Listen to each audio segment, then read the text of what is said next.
Fala, gás nobre, tudo bem? Preparado para reagir? Na aula passada nós aprendemos a classificar as reações orgânicas e nessa aula nós vamos começar a estudar uma série de conceitos para facilitar o nosso estudo quando a gente for falar individualmente de cada uma daquelas classificações. Gás nobre, a primeira coisa importantíssima que você tem que saber aqui das reações orgânicas é como elas acontecem.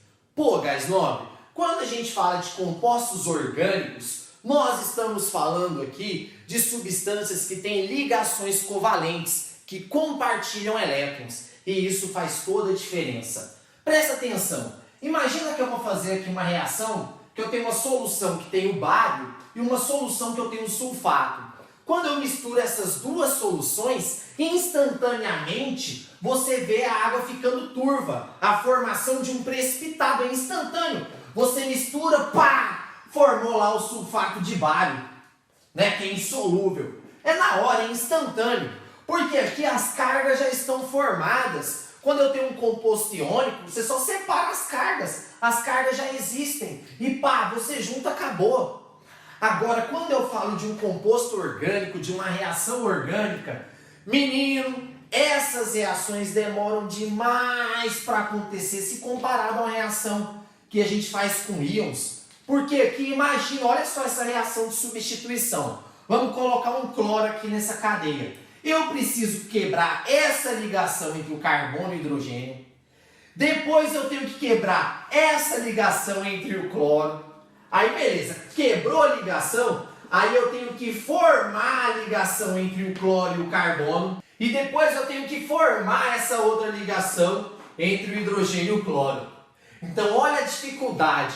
Aqui quando eu falo de reações orgânicas, elas costumam ser muito mais lentas do que as reações aqui, ó, iônicas, inorgânicas, que tem os íons, demora. Porque tem que ter a quebra, geralmente vai várias etapas, a gente precisa de catalisador, então essas reações são mais lentas, beleza? Essas reações orgânicas são mais lentas, porque envolve a quebra e a formação de ligações. E já que a gente está falando em quebra de ligações, existem dois tipos de quebra de ligações. Nós falamos quando a gente estudou lá radicais, que tem a cisão, né, que é quebra, a quebra homolítica e a quebra heterolítica. Vamos dar uma olhada em cada uma delas de novo? Olha aqui comigo, gás nobre.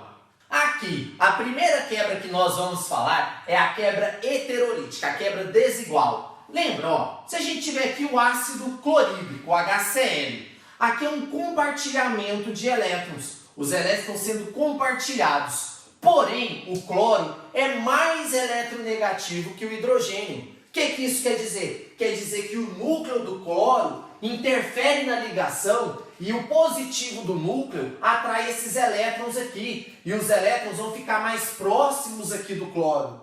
E quando a gente vai fazer uma quebra dessa ligação, como o cloro é um elemento mais eletronegativo, ele fica com o elétron do hidrogênio. Se ele fica com o elétron do hidrogênio, ele fica negativo, porque ele ficou com o elétron com a carga negativa, e o hidrogênio fica positivo. Então, uma quebra heterolítica, uma quebra desigual, há a formação de íons. E essa quebra também pode acontecer nos compostos orgânicos. Dá uma olhada nisso daqui, ó. Vamos olhar o metano aqui, ó. E vamos quebrar uma ligação entre o carbono e o hidrogênio. Aqui também tem o compartilhamento de elétrons. Só que o carbono é mais eletronegativo que o hidrogênio. Então, se a gente fizer a quebra dessa ligação, quem vai ficar com os elétrons? O carbono.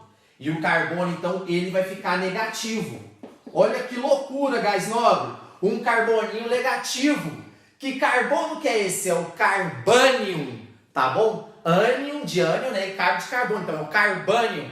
É um carbono de carga negativa. Olha que loucura. Olha esse outro caso agora. Vamos pegar aqui um carboninho ligado com um cloro, com halogênio. Olha, o cloro é mais eletronegativo. Se eu fizer essa quebra, quem que vai ficar com os elétrons? O cloro. Se o cloro fica com os elétrons, ele rouba o elétron do carboninho, o carboninho vai ficar positivo. Vai formar um carbocátion. Então nós temos um carbocátion e um carbânio. tá bom? Quando a gente faz uma quebra desigual aqui nas cadeias carbônicas. O que a gente vai mais estudar aqui é isso aqui, ó, o carbocátion. Das reações que a gente estuda aqui de eliminação, adição, nós vamos ter aqui a formação de carbocátions. Então vamos esquentar a periquita só com ele, tá? Só com o carbocátion. O carbônio deixa de lado. E falando de carbocátion, eu quero te falar um negócio super importante. Deixa eu limpar esse quadro aqui, olha aqui. Aqui, guys, nobre, antes da gente falar do nosso carbocátion, eu quero te falar um negócio, guys, nobre. Se você entender isso daqui, você vai entender muita coisa, mas muita coisa legal de química orgânica que na maioria das vezes você decora, tá? Então, ó, presta atenção que isso aqui você vai ficar ninja com isso daqui, presta atenção. H2CO3, a gente já falou muitas vezes do ácido carbônico. E toda vez que a gente fala dele, a gente fala que ele é instável, que ele acaba se decompondo em água e CO2. Por quê, guys, nobre? Porque quando ele fica nessa forma aqui, no formato de água e CO2, ele gasta menos energia. Na natureza, as coisas caminham no sentido de maior estabilidade. Na natureza, as coisas querem ficar com a menor energia possível. A natureza é esperta, ela não desperdiça energia. Então a estabilidade tem a ver com o local onde a gente está. Então nós temos uma condição energética. Tanto é que se eu tirar um cubo de gelo da geladeira e deixar ele aqui, ele vai derreter. Porque a água no estado líquido é mais estável nessas condições. Beleza? Então tudo caminha para a estabilidade. Então o que vai definir a formação da reação, na verdade, é se o produto vai ser instável ou não. Lembra que nós falamos da síntese de Haber-Bosch, que era a produção da amônia? Lembra que nós falamos aqui que para produzir a amônia, nós precisamos de altas pressões e altas temperaturas lá em equilíbrio? Por quê, guys, nobre? Se eu juntar hidrogênio com o nitrogênio, forma amônia. Mas se eu juntar nas condições naturais, esse processo tem um rendimento muito baixo. O que isso quer dizer? Quer dizer que se formar a amônia vai quebrar de novo e voltar a ser o nitrogênio e o H2. Por que ele vai fazer isso? Porque isso aqui é mais estável. Essa reação não vai acontecer se não for formar alguma coisa mais estável do que ele. Se os produtos não forem mais estáveis que os reagentes, isso não vai acontecer. Por que eu falo que tem substâncias que são insolúveis? Por que o cloreto de prata é insolúvel?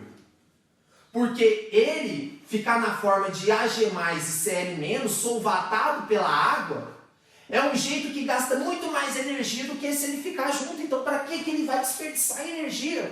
Então, essa reação não vai acontecer. Tá? Então, as reações acontecem se a gente tiver no final alguma coisa mais estável. E é essa mesma coisa que nós vamos falar de carbocátion. Todo mundo já decorou, né, quando viu isso daqui, que o carbocátion terciário é mais estável. Mas por que o carbocátion terciário é mais estável? Dá uma olhada. Nós temos aqui, então, esse composto tem o cloro ligado aqui a esse carbono. O cloro é mais eletronegativo, então a quebra dessa ligação vai ser uma quebra desigual. Os dois elétrons aqui, o par de elétrons, vai ficar com cloro. Por isso que eu coloco aqui a setinha. Ó, essa setinha completa quer dizer que ele está ficando com os dois elétrons. Quando isso acontece, olha, o carbono vai ficar com a carga positiva, vai formar um carbocátion.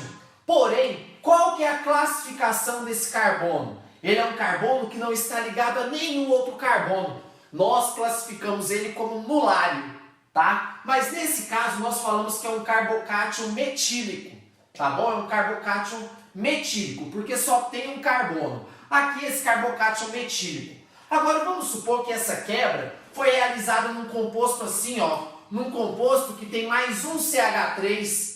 Quando eu faço a quebra nesse composto, eu vou formar um carbocátion desse jeito aqui, ó, que vai ter o metil ligado ao carbono que tem carga. Nesse caso, ó, esse carbono é um carbono primário, porque está ligado a um outro carbono. Então esse é um carbocátion primário. Agora imagina se a gente substituísse dois hidrogênios e acontecesse a quebra num carbono desse, num carbono que está ligado a dois outros carbonos. Esse é um carbono secundário. Então vai formar aqui pra gente um carbocátion que nós chamamos de secundário. Por que secundário? Porque tem dois carbonos ligados no carbono que tem carga. E se a gente fizesse essa mesma quebra nesse carbono aqui, ó, que está ligado a outros 3 carbonos? A gente ia ter a formação disso daqui, ó, desse carbocátion, que nós chamamos de terciário, porque ele está ligado a outros 3 carbonos. Então, gás nobre, nós temos aqui 4 tipos de carbocátion. O carbocátion metílico, quando é só o CH3, né, que é só o metil, derivado ali do metil. Nós temos o primário, quando está ligado a um carbono, o secundário, quando está ligado a 2 carbonos, e o terciário, que é quando está ligado a 3 carbonos, tá? E nós ouvimos dizer sempre que o carbocátion terciário é o mais estável. Mas por que ele é o mais estável? Gás nobre, se ele é o mais estável, é porque ele tem menor energia. Na hora da formação de um carbocátion, preferencialmente vai formar um carbocátion terciário. Porque ele é mais estável, porque ele tem menos energia. Mas por que ele tem menos energia? Gás nobre, lembra que nós falamos que grupos alquila, como metil e etil, são grupos que empurram elétrons para a cadeia? Lembra que nós falamos isso? Dá uma olhada no carbocátion metílico. Ele só tem hidrogênio e ficou com a carga positiva. Ele tem que se resolver com essa carga positiva. E não é fácil para ele ficar com essa carga positiva. Ele quer reagir para pegar o elétron e acabar com essa carga. Porque isso aqui, para ficar desse jeito, ele gasta muita energia, é muito instável, tá? Pegamos o carbono metílico. Agora, olha o carbono primário. Pô, no carbono primário, a gente tem um metil ligado. E esses grupos empurram elétrons para a cadeia. Então, esse grupo vai empurrar elétron para a cadeia e vai dar uma amenizada nessa carga positiva. Então, vai amenizar a carga positiva. Pera aí. Então, o carbocátion primário é mais estável do que o metílico. Porque essa carga positiva que vai ficar aqui, ela vai ser amenizada com esse empurrar elétron para ela. O secundário, eu tenho 2 carbonos empurrando elétron. É mais estável ainda. No terciário, eu tenho 3 carbonos empurrando elétron. Então, se fosse para formar um carbocátion, qual carbocátion você acha que ia formar? Um metílico primário, secundário ou terciário? Pô, ia formar um terciário. Porque o terciário é mais estável. Porque essa carga positiva não fica aqui ferrando a vida do carbono, não. Porque ele tem 3 amigos que empurram o elétron e ajudam a amenizar essa carga positiva. Que estabiliza essa carga positiva porque eles estão jogando elétrons ali. Então esse carbocátion é mais estável por conta disso. Então, gás nobre, esse é o principal motivo. Tá ok? E nós vamos ver quando a gente falar das reações como que isso se aplica, mas entenda o porquê que ele é o mais estável, tá bom? Porque nós temos esses grupos empurrando elétrons, tá? Então essa é a primeira quebra que nós falamos, a quebra heterolítica. A quebra heterolítica forma íons, porque é a quebra desigual. Alguém fica com elétron e alguém fica sem elétron. Vai formar aqui o carbocátion e o carbânio. E o carbocátion é onde nós vamos focar. Agora, vamos dar uma olhada na quebra homolítica, na quebra igual. Olha aqui comigo. Aqui, gás nobre, a quebra homolítica, que é a quebra igual. Na quebra homolítica, aqui é um compartilhamento de elétrons. Nesse compartilhamento de elétrons, quando eu faço a quebra homolítica, cada um fica com seu elétron. Olha, aqui eu represento meia setinha. Na quebra que eu falei que era heterolítica, nesse caso, por exemplo, eu represento a setinha inteira. Quer dizer que aqui ficou com todo o par de elétron. Então aqui formou o carbânio. Nesse caso, olha, o carbono ficou e ficou aqui o H+. Aqui não, aqui a quebra é homolítica, a quebra é igual. Então cada um ficou com seu elétron. Nesse caso, nós temos a formação de radical. Radical é aquela espécie que tem o elétron desemparelhado. Aí eu sei que sua cabeça já está cheia de pulguinhos aí atrás da sua orelha falando o seguinte: uai, professor, aqui você fez o bagulho heterolítico e aqui você fez homolítico? Como assim? Gás nobre, dependendo do solvente onde você realiza, se eu usar um solvente apolar ou um solvente polar, Isso que vai fazer diferença da formação de um radical ou de um íon, tá ok? Vai depender do solvente. Nós vamos ver isso quando a gente for falar de cada reação. Então, dependendo do solvente que eu usar, pode ter uma quebra homolítica ou heterolítica. Agora nós queremos saber o que é cada uma delas. Belezinha? Então aqui eu represento com meia setinha, cada um ficou com seu elétron, ó, e formou radicais, né? Que é aquela espécie com elétron desemparelhados. Ao contrário dos íons que têm carga, os radicais são neutros, tá? Os radicais não têm carga e eles também são muito instáveis. Eles estão doidinhos para pegar um elétron para fazer o parzinho aqui, ó.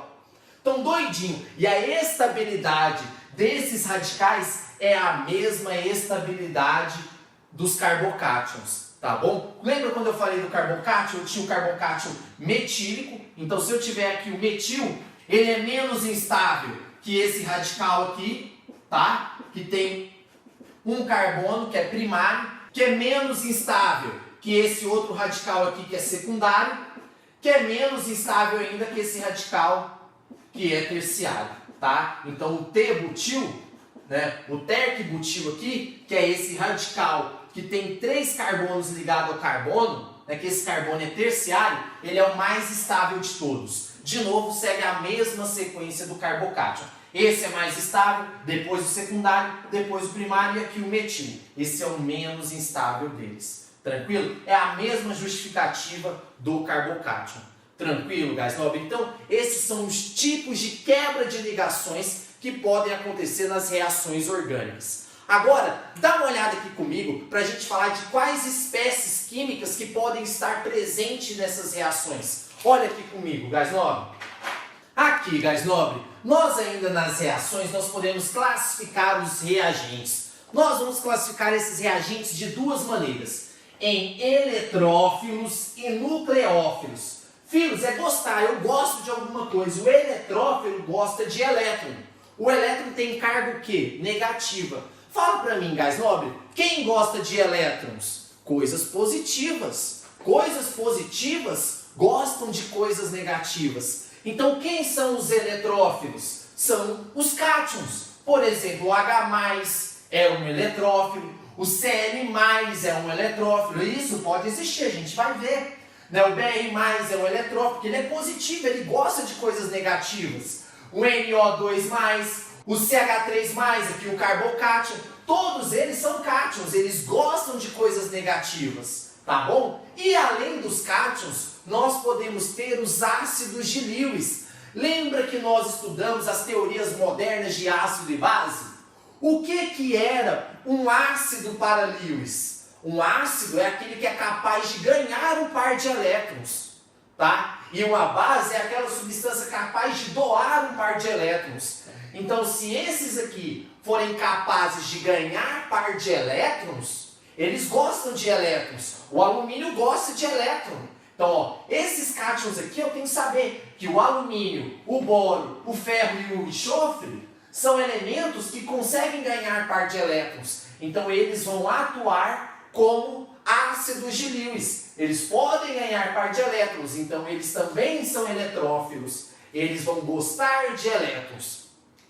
Da mesma maneira que eletrófilo é gostar de elétrons, nucleófilo é gostar do núcleo. E o núcleo é o quê? Positivo. Então os nucleófilos vão gostar de coisas positivas. E quem gosta de coisa positiva? Os ânions. Né? Então, se esse aqui tem carga negativa, ele vai gostar do positivo. Positivo e negativo não se atrai. Então, o cloreto, o cianeto, olha, a hidroxila, são todos elementos que gostam de carga positiva. Então, os ânions gostam de carga positiva, assim como aquelas substâncias que são capazes de doar um par de elétron, as bases de Lewis. Olha, lembra da amônia? Ela é uma base de Lewis, que ela é capaz de doar um par de elétron.